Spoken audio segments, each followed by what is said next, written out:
Ate Rosita, baka pwedeng makitira muna ako rito. Ba't ano bang nangyari? Kasi yung inupahan kong bahay, hindi ko nabayaran eh. Baka pwede naman.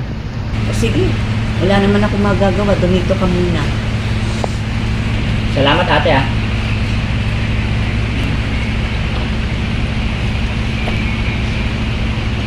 Kamusta ang first day mo dito sa school natin? Ay, masayang-masaya po ako. Mabuti naman. Alam mo, kung may problema man o may issues, punta mo lang kaming dalawa. Tulungan ka namin. Alam mo ba, very supportive ang principal natin. Ate Rosita? Oh, kuya! Ano ginagawa mo dito? O bakit? Sisirain ba kayo ito? Bakit? May problema ba? Ba, huwag kayong makawag dito. Ay, ano pa sadya nyo? Ate Rosita, pwede po bang dito muna kami makitira ng asawa ko? Bakit? Kasi, pinalayas ko naman. Ganun ba? Hindi mo magkasundo yung biyanan mo? Sige, dumito muna kayo. Lalo na ngayon, ang sama ng panahon, umuulan pa oh. Dumito muna kayo. Basta, magtulungan lang tayo dito sa bahay ha. Ayoko ng gulo. Wala, dito ba kayo titira? Parang init eh. Oo, pagtsagaan na natin. Kesa naman sa bahay mo. Kaya, hindi ko makasundo yung nanay mo. Hindi ko makasundo. Hindi naman saglit lang. Sabi lang mo bakit kakaproblema ka daw sa isang subject mo. Opo, ma'am eh. Nawawalan na po sa organo mag-aaral, ma'am. Bakit naman? Sinabihan na po sa magulang ko parang is-stop na po. Sayang naman kung titigil ka ngayong taon, eh mag-graduate ka na. Kasi gusto ng magulang ko eh. Tumigil na po daw ako para po daw makatulong ako sa bahay. Ay ganun ba, Dino? Sayang naman, kuyaan mo. Kakausapin ko yung mga magulang mo, ha? Sige po, ma'am. Una na po ako, ma'am. Sige, mag-iingat ka, Dino.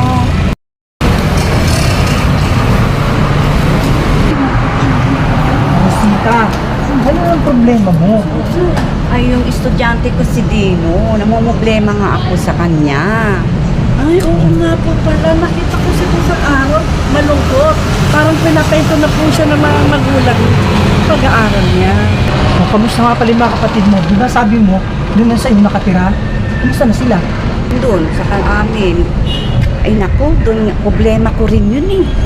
Nandoon sila sa akin, ako lahat. Wala nang pinagkaiba, dati pa rin. Lagi naman ganyan. Wala naman akong magagawa. Kasi mga kapatid ko sila, alangan pabayaan ko. Unang-una, ako yung pinakamatanda. Kaya ayun, talagang pinursige ko na talagang nasa akin na talaga sila. Ay, Rosita, baka sa susunod ikaw naman mawala ng bahay niyan. Huwag naman sana. Ay, ano pa nga ba? Unahin mo na muna ang sarili mo bago mga kapatid mo. Malalaki na sila. Wala naman kasi ako magagawa eh. Mga kapatid ko sila. Hindi ko sila kayang tiisin.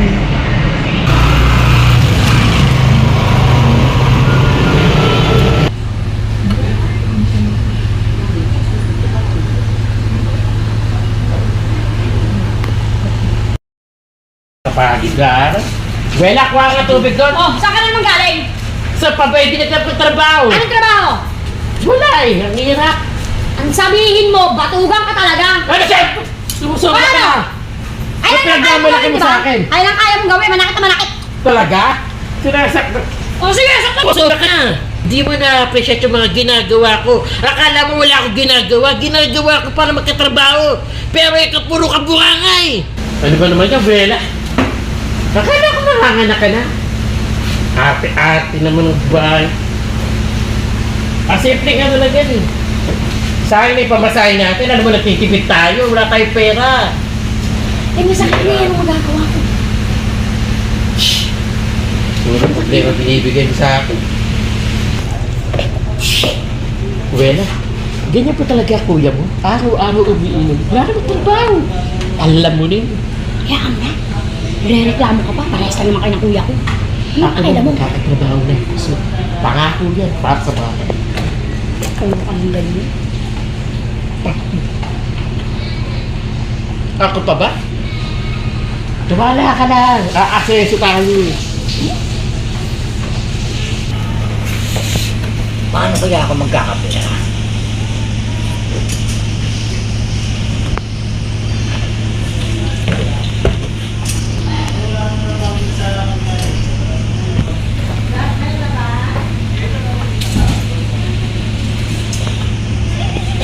Ano nga pala sasabihin mo sa akin, Wela?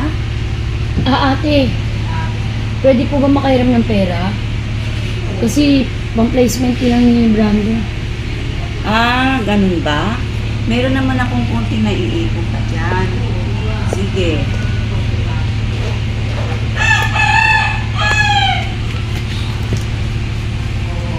Ito. Ate, kulang to eh. Baka pwede dagdagan mo naman. Babayaran naman kita eh. Pag sumahod si Brando. Magbabayad pa ako ng bahay sa kuryente. Ate, sige na. Kailangan ko lang talaga. Babayaran ko naman. Sa unang sahod lang talaga ni Brando, babayaran kita. Sigurado ba yan? Opo, ate. Kasi mapuputulan na tayo ng kuryente.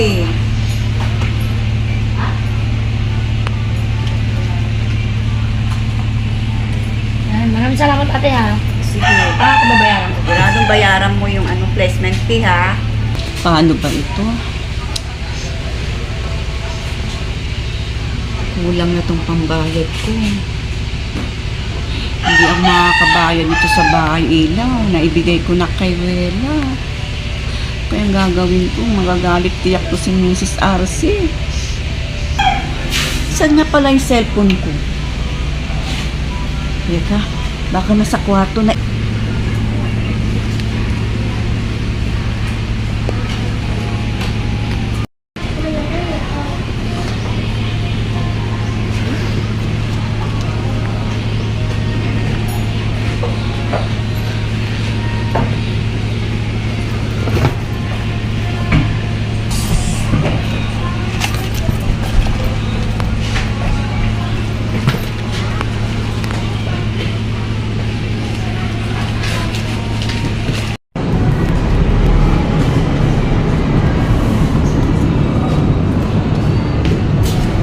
Gusto po ang meeting.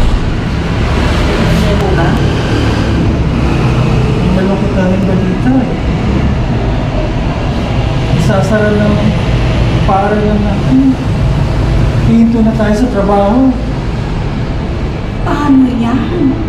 Mga kapatid ko sa akin pa naman umaasa sa ngayon. Ako naman kapapasok ko lang, sasarado na agad. Eh, bakit daw? Ang dahilan. Ang tingin ko, kasi konti lang yung dollars natin eh. Eh yung may-ari nitong para na natin, may naman sapat na pera para matustusan natin ang sahod natin. Paano yan? Walang tayong trabaho. Oo nga pa. Yan. Ang hirap pa naman ng buhay ngayon, lalo na wala tayong trabaho. Yan ang totoo. Wala akong magawa sa pag-usap ko kay Principal. Kailangan na natin sumunod sa kanya na isasalaw to sa madaling panahon. Eh, saan tayo lilipat? Walang tayong trabaho. Huwag kayong mag-alala. Gagawa ko ng paraan para makahanap tayo ng eskwelahan. Kung saan pwede tayong makapasok lahat. Sama-sama tayo. Salamat naman. Salamat. Salamat. Yung papakita ko sa alam ko, suswertein din tayo.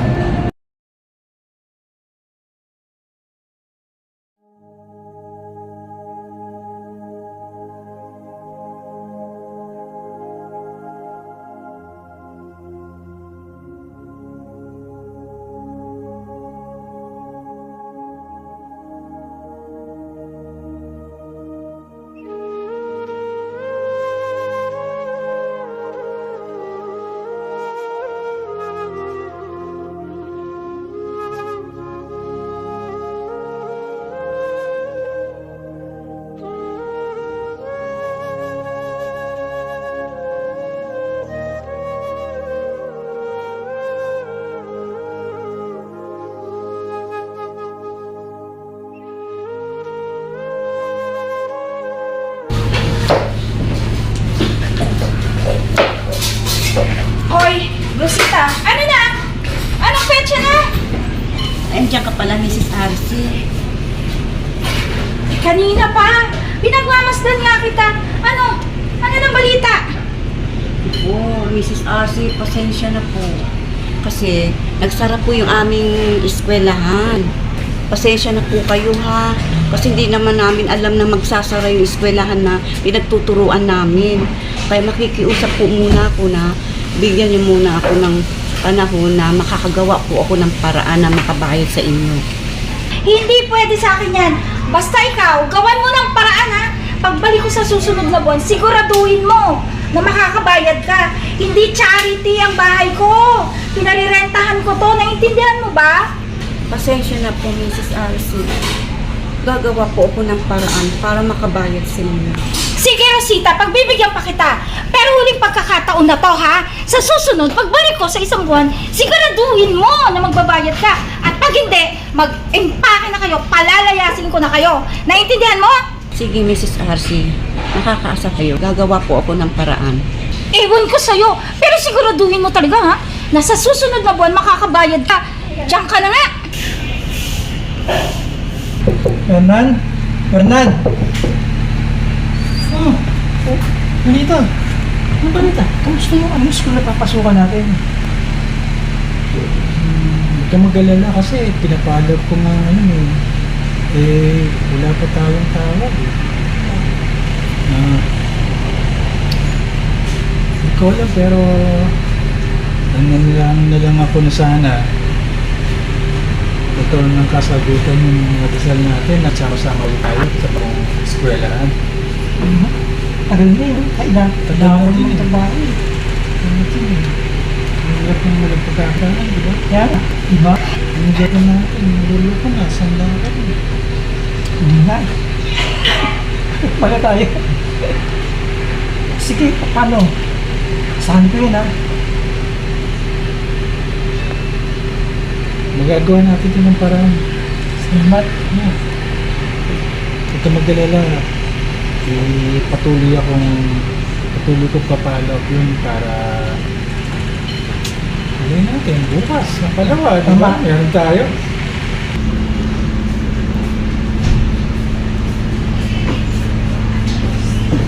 Paano ba ito? Saan ako makakailan ng pera? Pambayad sa bahay. Ano ba ito? Problemang malaki ito. Oh! Ba't wala na yung mga gamit ko dito? Sino kumuha? Ano ba yan? Si Rela na ang gagawa nito. Ninakawan na nga ako ni Robert. Kunti ba naman ikaw, Rela? Hindi ko akalain gagawin mo to sa akin. Napakawa ng kwentang tao niyo talaga!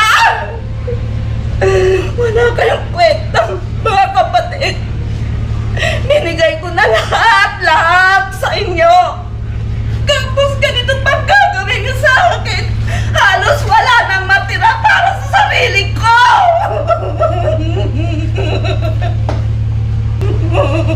Ang sama niyo! Ang sama niyo!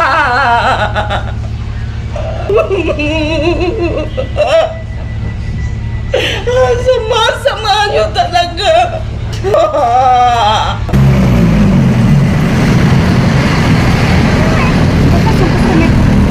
Wala pa reply. Ano ba ito? Wala pa akong pang-ano. Pang-bayad ko pa ng ilaw, tubig.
Ibigay mo kasi Ha? wala ka pang ibigay.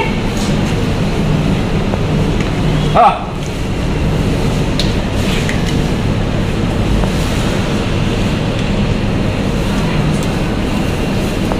Ito na. Ito lang naman. Ko ano ka ba? Magdamag yung service ko sa'yo ah. Okay na yan! Ilo yung binibigay mo. Tagal mo to. Di pa kasi ito pang ilaw. Hoy! Gago to ah. Hindi kayo makakulit sa akin. Feeling to. Di naman gwapo. Look. Kung sino binigay sa akin.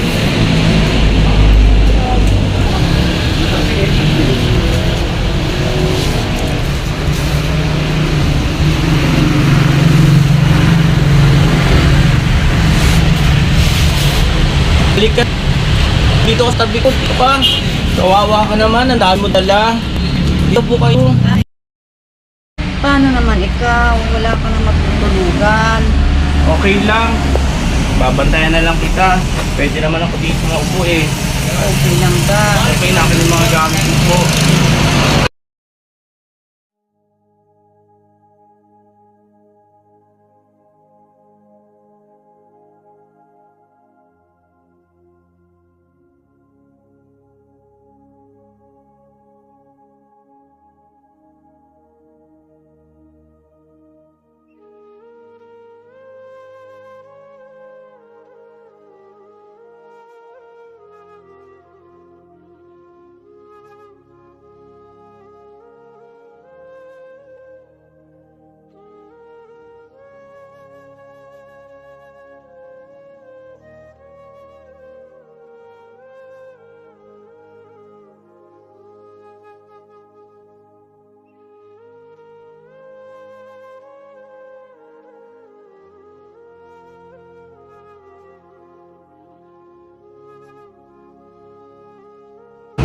Malungkot tayong balita eh.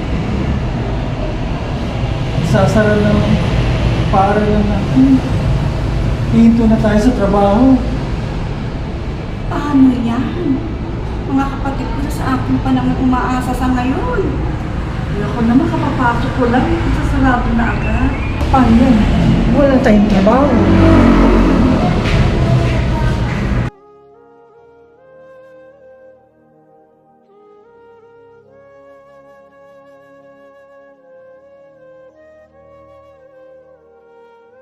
Ano ba yan? Tagal-tagal naman ang hinahantay ko. Balimos Mag-iisang oras pa ako dito. Mahaba na po kayo sa akin. Nakita po ako hindi kumakain. Oh! Saan po kayo galing, Nay? Kaya lang. Saan ako? Nahimatay po kayo kanina, Nay. Buti na lang tinulungan tayo ng mga lalaki sa mekanik. Ay, ganun ba? Opo. Po, kaya siguro ako nahimatay. Gutom na rin ako. Ilang linggo na akong di nakakain. Nasaan po pala yung mga pamilya niyo, Nay? Iniwan na nila ako.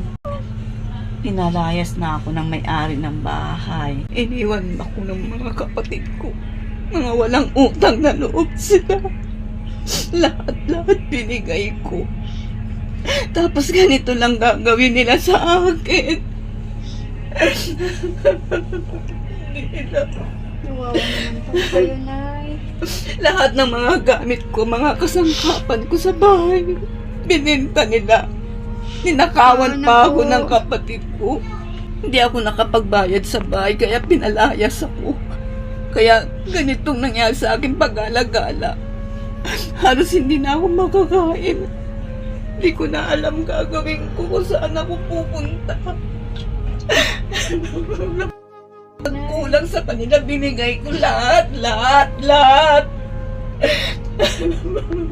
Sasama naman pala ng mga pamilya niyo, Nay. Oo, bahala ng Panginoon sa kanila. Napakawalang hiya nila. Nawalan pa ako ng trabaho sa pinagtuturuan ko sa eskwelahan. Tapos ganito nangyari sa akin. Naging palaboy ako. Tama na po, Nay. Safety na po kayo ngayon. Dito na po kayo. Iya, maraming salamat sa iyo, ah. Opo. Hindi dahil sa iyo, hindi ko alam kung anong gagawin ko. Maraming salamat sa iyo, Iya. Opo, Nay. Walang anuman po. Okay lang po yun. Ano nga po yung pangalan mo, Ira? Ako po si Mia, Nay. Ako nga pala si Rosita. Maraming salamat sa iyo, Ira. Opo. Ikaw ang hulog ng langit sa akin. Walang anuman po yun, Nay. Huwag na po kayong umiyak. Tama na po. Alam niyo po, naalala ko po yung lola ko kapag nakikita ko po kayo. Simula po ngayon, Nay, huwag na po kayong malulungkot, ha? Isipin niyo na lang na nasa sariling bahay na kayo. Salamat.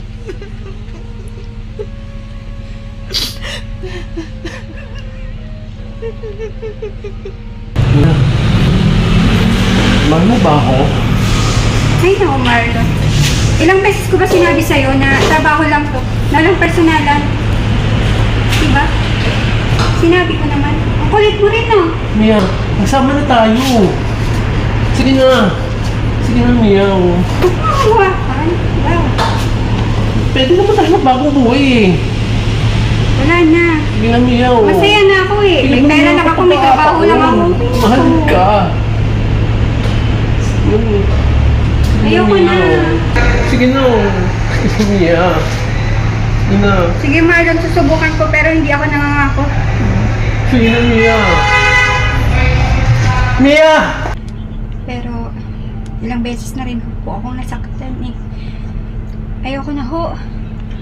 Ay, hindi. Kasi nakikita ko sa kanya yung pagmamahal niya sa'yo. Madali lang naman po sabihin kasi yan eh.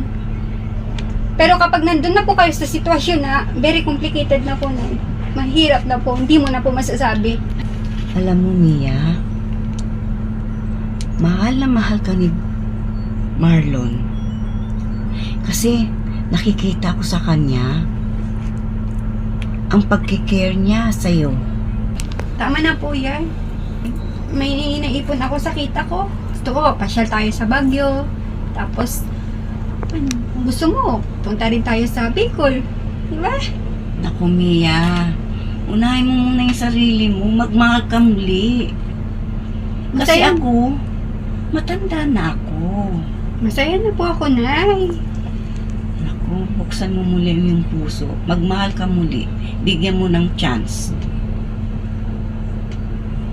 Hindi ko lang po may papangako pero susubukan ko pero hindi ko lang po may papangako, Nay, ah.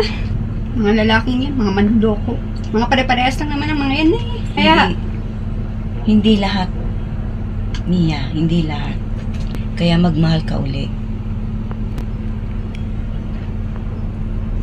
Para magkaroon ka ng sarili mong pamilya na mag-aalaga sa'yo sa pagtanda mo.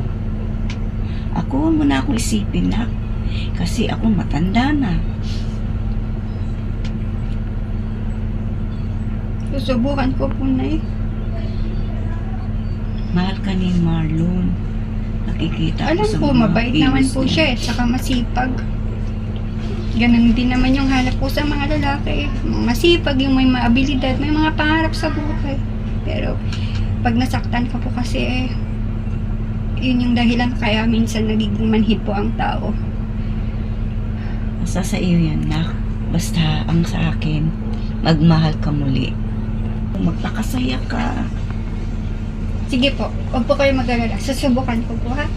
Sama na po, huwag na po Salamat, kayo ha? mag-alala. Salamat, Mia. Angat ko yung kaligayahan mo. Salamat. Salamat din po kasi nandito po kayo. Kasi ayaw ko lang. Papasalamat eh sa'yo. Kinapok mo ko kahit hindi mo ko. Ang bait-bait niyo po. magulang. Hindi ko po maintindihan bakit kayo niloko iniwan ng mga pamilya yun. Samantalang ang bait-bait niyo naman. Alam mo na, nakamove on na rin ako. Salamat din po sa pagpapakita mo ng pagmamahal po sa akin. Papasalamat din ako sa'yo at kinapok mo ako. Wala anuman po yun. Salamat.